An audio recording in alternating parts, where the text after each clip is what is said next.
Hello everyone, and welcome to the National Cryptologic Museum's Spotlight Series. I'm Rob Simpson, the librarian, and this is Spencer Allenbaugh, our collection manager. Now, some of these spotlights are more show than tell, and some of them are more tell than show. This one is luckily a lot more show than tell because we got some really interesting things to look at. So at the turn of the 20th century, there was a very rich man named George Fabian. He inherited a textile business. And because in the early 1900s, rich men couldn't build rockets, he started his own private research lab / think tank. He called it Riverbank. It was in Geneva, Illinois. In fact, he had enough money that Frank Lloyd Wright was hired to redesign the villa that he and his wife lived on. He brought a bunch of different kinds of people with different knowledge bases to Riverbank, and among them were William and Elizebeth Friedman, Elizabeth Smith at the time. Their story has been told many places, so we're not going to get into a lot of details about that, but just suffice it to say that that's where they met, that's where they fell in love, and that's where they started their cryptologic careers. In 1917, as the U.S. was looking at World War I and our entry into it, the Army sent a group of Army officers to Riverbank to be taught cryptology by William and Elizabeth. William wrote 7 texts on cryptology for the class. And we have a set of these here. He went away to World War I, and when he came back, he wrote an additional text. So these were published as Riverbank publications. The first 7 were 15 through 21, and then when he came back, he wrote Riverbank Publication 22, which is called the Index of Coincidence, which has been called the most significant text on cryptology ever published. So we'll fast forward a little bit to the middle of World War II. In 1943 or thereabouts, a 13-year-old David Kahn wrote to William and Elizabeth, proclaimed his interest in cryptology, and immediately jumped into asking for 20 books on cryptology, to include copies of the Riverbank publications. So William Friedman wrote back and said, they're not available to the public, I'm sorry.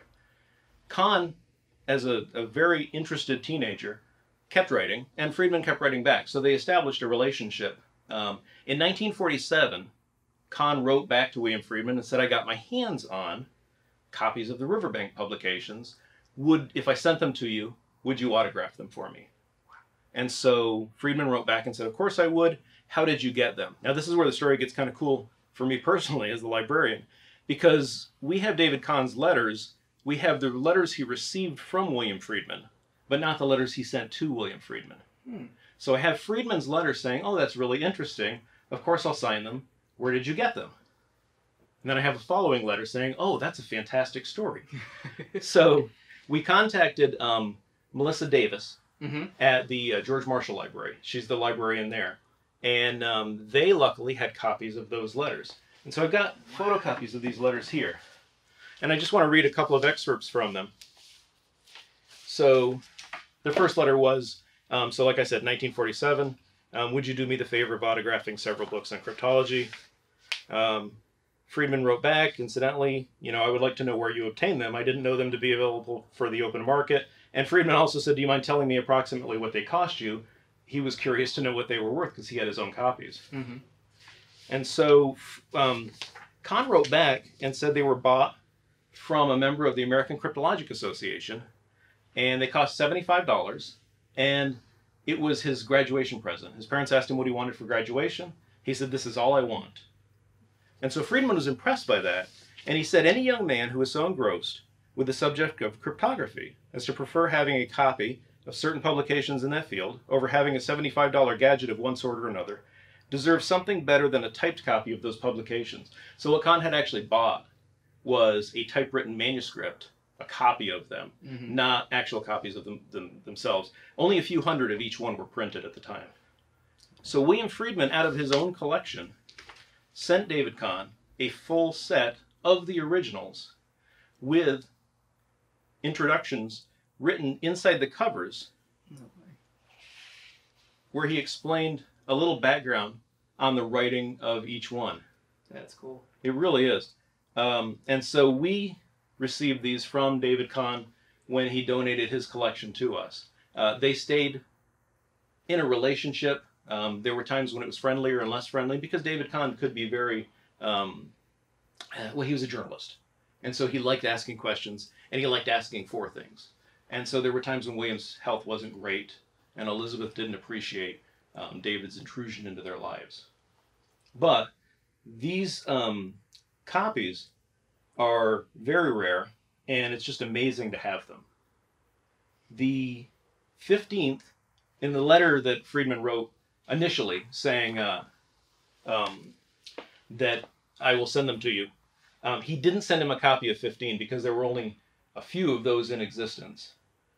So in most of these, the date is 1947, which is when Friedman sent them to him. David Kahn was able to get his hands on a copy of number 15. And can you read the date off that at the bottom?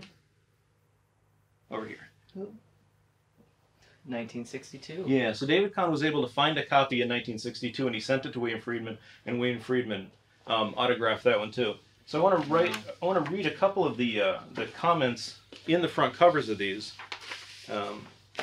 So in number 15, he wrote, "This is a copy of the very first piece I wrote on the subject of cryptology. It was published anonymously, as Colonel Fabian didn't believe in giving credit for authorship."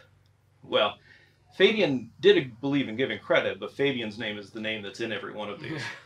And so number 22, which was published and written after World War I, after Friedman returned from World War I, was published in French without Friedman's knowledge, and in English with Friedman's knowledge, but with Fabian's name in it. And so in the French version that he inscribed to David Kahn, he said, "I hadn't the slightest thing to do with the translation or printing of this translation. Oh my, the errors." So he was disabusing anybody of the idea that the errors in this were his. So these make a fantastic addition to our collection. We have other versions of these that have come to us through NSA's predecessor organizations, but the fact that these are autographed by William Friedman to David Kahn make them incredibly special, especially as a part, of the David Kahn collection. Did you have anything you wanted to add? I do not. That's very cool. So I know the first part of that story, but I didn't know the second half. I didn't know that we had reached out and gotten the yeah, I had been working on that. That's amazing. I had been working on that puzzle for years, and it was actually Dr. David Sherman, who used to work at the agency and is now an independent historian in his retirement, who is a member of the George Marshall Foundation, who pointed me to them as a likely source for the other half of the conversation. That's brilliant. So did you have anything else, Spencer? No, other than say thanks for watching and have a great day.